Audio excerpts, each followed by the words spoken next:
প্রিয় শিক্ষার্থীরা, কেমন আছো তোমরা? আশা করি পরম করুণাময়ের কৃপায় ভালোই আছো। আমি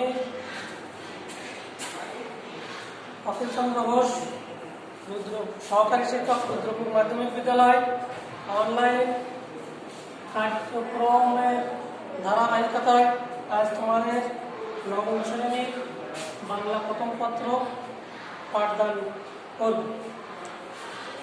তোমরা জানো, সমাজের বিভিন্ন প্রকৃতির লোক আছে, যেমন কেউ ছোট, কেউ বড়, কেউ খাটো, কেউ লম্বা, কেউ পরিষ্কার, কেউ কালো, কেউ কথা বলতে পারে, কেউ পারে না।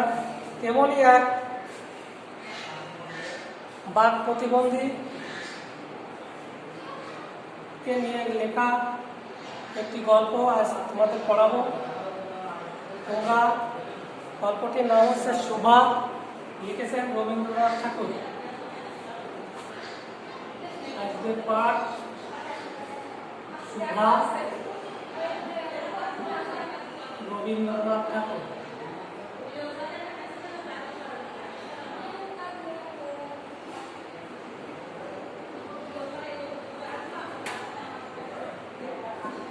তোমরা আমার সঙ্গে সঙ্গে তোমাদের বই বের করো। বইয়ের 11 নম্বর পৃষ্ঠায় আছে, দেখো শোভা, রবীন্দ্রনাথ ঠাকুর। রবীন্দ্রনাথ ঠাকুর লেখক পরিচিতি আমরা অল্প একটু জেনে নিই।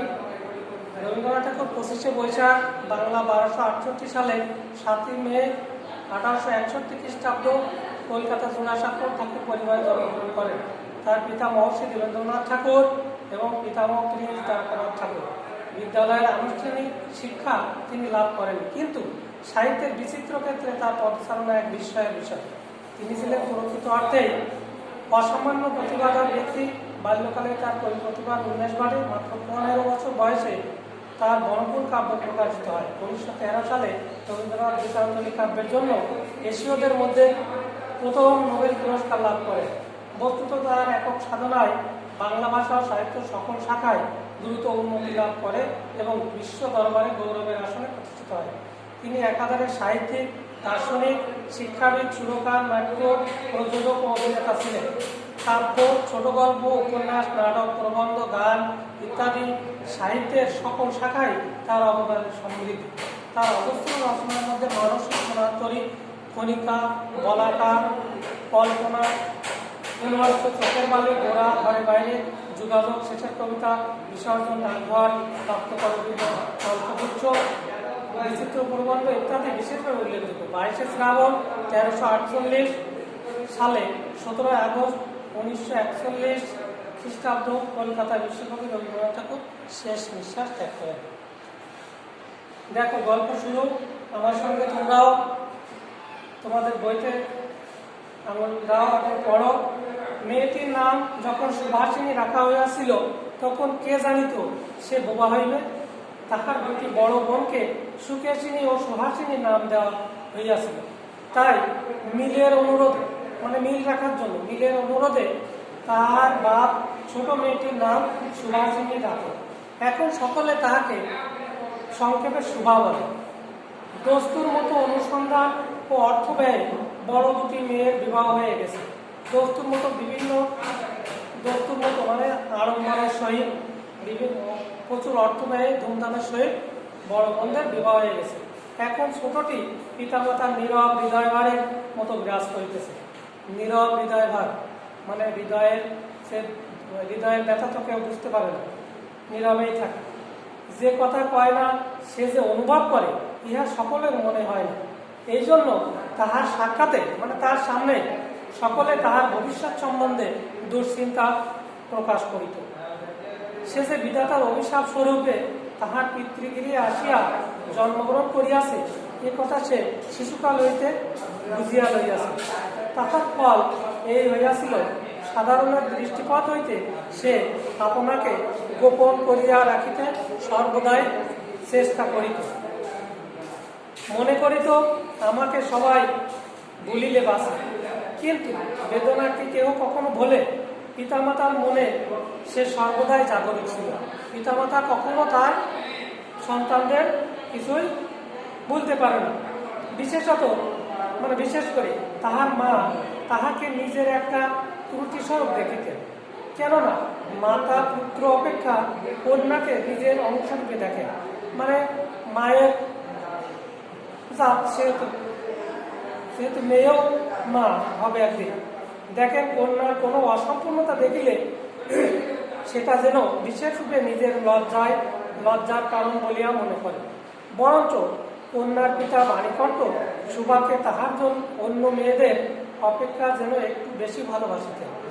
কিন্তু মাতা তাহাকে নিজের গর্বের কলঙ্ক জ্ঞান করিয়া তাহার প্রতি বড় বিরক্ত ছিলেন। সুভার কথা ছিল না, কিন্তু তাহার সুদীর্ঘ পল্লব বিশিষ্ট দীর্ঘ মানে অনেক লম্বা, বড় বড় দুটি কালো চোখ ছিল এবং তাহার ওষ্ঠাধর ভাবের আভাস মাত্র কচি কিশলয়ের মতো। কচি কিশলয় মানে কচি গাছের পাতার মতো কাঁপিয়া উঠিত। কথায় আমরা যে ভাব প্রকাশ করি সেটা আমাদিগকে অনেকটা নিজের চেষ্টায় গড়িয়া লইতে হয়। কতকটা তর্জমা করার মতো। সকল সময় ঠিক হয় না। ক্ষমতার অভাবে অনেক সময় ভুলও হয়। কিন্তু কালো চোখকে কিছু তর্জমা করতে হয় না। মন আপনি তার উপরে ছায়া ফেলে, ভাব আপনি তার উপরে কখনো প্রসারিত, কখনো মুদিত হয়, কখনো উজ্জ্বলভাবে জ্বলিয়ে ওঠে, কখনো ম্লানভাবে নিভিয়ে আসে, কখনো অস্তমান মানে সূর্য অস্ত যাওয়ার সময় অস্তমান চন্দ্রের মতো অনিমেষ ভাবে ছাইয়া থাকে, কখনো দ্রুত চঞ্চল বিদ্যুতের মতো দিক ঠিকরিয়া ওঠে। মুখের ভাব বই আজন্মকাল যাহার অন্য ভাষা নাই, তাহার চোখের ভাষা অসীম উদার এবং অতল স্পর্শ গভীর, যা কখনো স্পর্শ করা যায় না, অতল গভীর, অনেকটা স্বচ্ছ আকাশের মতো উদয়াস্ত এবং ছায়ালোকের নিস্তব্ধ রঙ্গভূমি। এই বাক্যহীন মানুষের মধ্যে বৃহৎ প্রকৃতির মতো একটা বিজন মানে জনমানবহীন নিঃসঙ্গ নিস্তব্ধ জায়গা, বিজন মহত্ব আছে। এই জন্য সাধারণ বালক বালিকারা তাহাকে এক প্রকার ভয় করিত, তাহার সহিত খেলা করিত না। সে নির্জন দ্বিপ্রহর মানে দুপুরবেলা, দ্বিপ্রহরের মতো শব্দহীন ও সঙ্গীহীন। গ্রামের নাম চণ্ডীপুর। নদীটি বাংলাদেশের একটি ছোট্ট নদী, গৃহস্থ ঘরের মেয়েটির মতো। বহুদূর পর্যন্ত তাহার প্রসার নয়। নিরলসন তন্নি নদীটি যেন কুল রক্ষা করিয়া কাজ করিয়া যায়। দুই ধারের গ্রামের সকলেরই সঙ্গে তাহার জন্য একটা সম্পর্ক আছে। দুই ধারে লোকালয় এবং তরু ছায়াঘন উচ্চ তট নিম্নতল দিয়া গ্রামলক্ষ্মী স্রোতস্বিনী আত্মবিস্মৃত দ্রুত পদক্ষেপে প্রফুল্ল মানে কি, খুব আনন্দের সহিত হৃদয়ে আপনার অসংখ্য কল্যাণ কার্যে চলিয়াছে। বাণীকণ্ঠের ঘর নদীর একেবারে উপরে। তাহার বাখারির বেড়া আটশালা, গোয়ালঘর, ঢেকশালা, খড়ের স্তূপ, তেঁতুলতলা, আম কাঁঠাল এবং কলার বাগান নৌকাবাহী মাত্রেরই দৃষ্টি আকর্ষণ করে। এই গারস্থ সচ্ছলতার মধ্যে বোবা মেয়েটি কাহারও নজরে পড়ে কিনা জানি না, কিন্তু কাজকর্মে যখনই অবসর পায় তখনই সে নদীর তীরে আসিয়া বসে। শিক্ষার্থীরা, তোমরা পড়ছো তো? দেখো, প্রকৃতি যেন তাহার ভাষার অভাব পূরণ করিয়া দেয়, যেন তাহার হইয়া কথা কয়। নদীর কলধ্বনি, লোকের কোলাহল, মাঝির গান, পাখির ডাক, তরুণ মর্মর সমস্ত মিশিয়ে চারিদিকে চলাফেরা আন্দোলন কম্পনের সহিত এক হইয়া সমুদ্রের তরঙ্গ রাশির ন্যায় বালিকার চির নিস্তব্ধ হৃদয় উপকূলের নিকটে আসিয়া ভাঙিয়া পড়ে। প্রকৃতির এই বিবিধ শব্দ, বিবিধ মানে বিভিন্ন, বিচিত্র গতি, ইহাও বোঝার ভাষা বড় বড় চক্ষু পল্লব বিশিষ্ট সুভার যে ভাষা তাহারই একটা বিশ্বব্যাপী বিস্তার। জিল্লির রবপূর্ণ, জিল্লি মানে ঝিঝি পোকার শব্দ, রবপূর্ণ তৃণভূমি হইতে শব্দাতির নক্ষত্র লোক পর্যন্ত কেবল ইঙ্গিত, ভঙ্গি, সঙ্গীত, ক্রন্দন ও দীর্ঘ নিঃশ্বাস। শিক্ষার্থীরা দেখো, আমি যে পর্যন্ত পড়লাম এর ভিতরে কতগুলো শব্দ আছে অজানা, সেই শব্দগুলো আমি লিখছি, তোমরা একটু দেখো এবং লিখে নাও। দেখো, আছে গর্বের কলঙ্ক,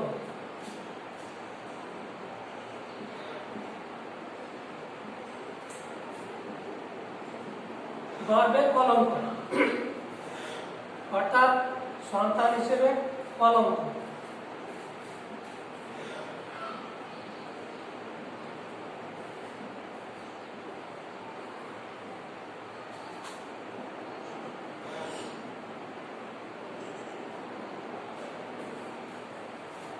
গর্ব অর্থ কি? গর্ব জানো তোমরা কেউ? গর্ব অর্থ মায়ের পেট,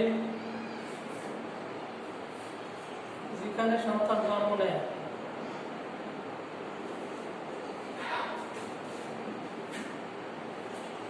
তর্জমা, তর্জমা, তর্জমা অর্থ অনুবাদ, এক ভাষা থেকে আর এক ভাষার রূপান্তর।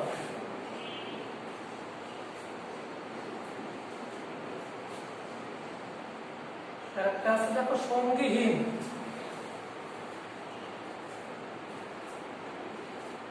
সঙ্গী মানে কি? সাথী, সাথীহারা বা সাথীহীন,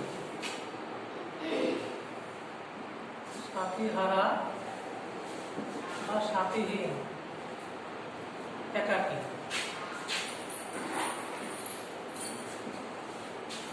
শিক্ষার্থীরা, আমি যে পর্যন্ত পড়লাম তোমরা নিশ্চয়ই বুঝেছ এবং বাড়িতে আরো বেশি বেশি পড়বে,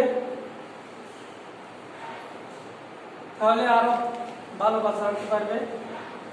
এবার আমি তোমাদের কিছু বাড়ির কাজ দিচ্ছি, এগুলো করে রাখবে।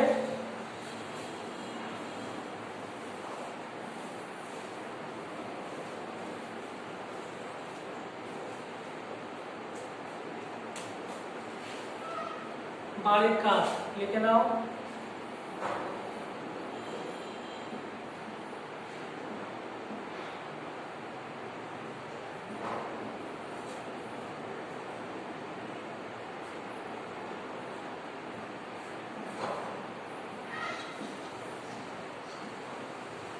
দশটি ছোট প্রশ্ন, অর্থাৎ এক কথায় প্রশ্ন।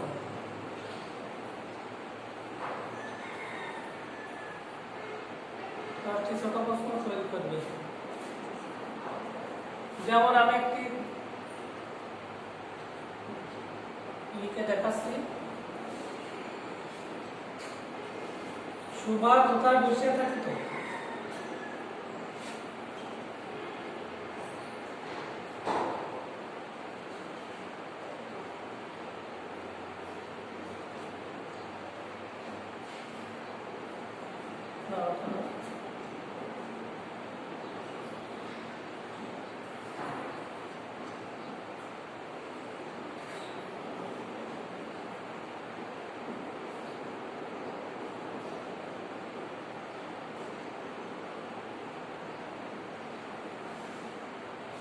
সুভা গ্রামের নাম কি?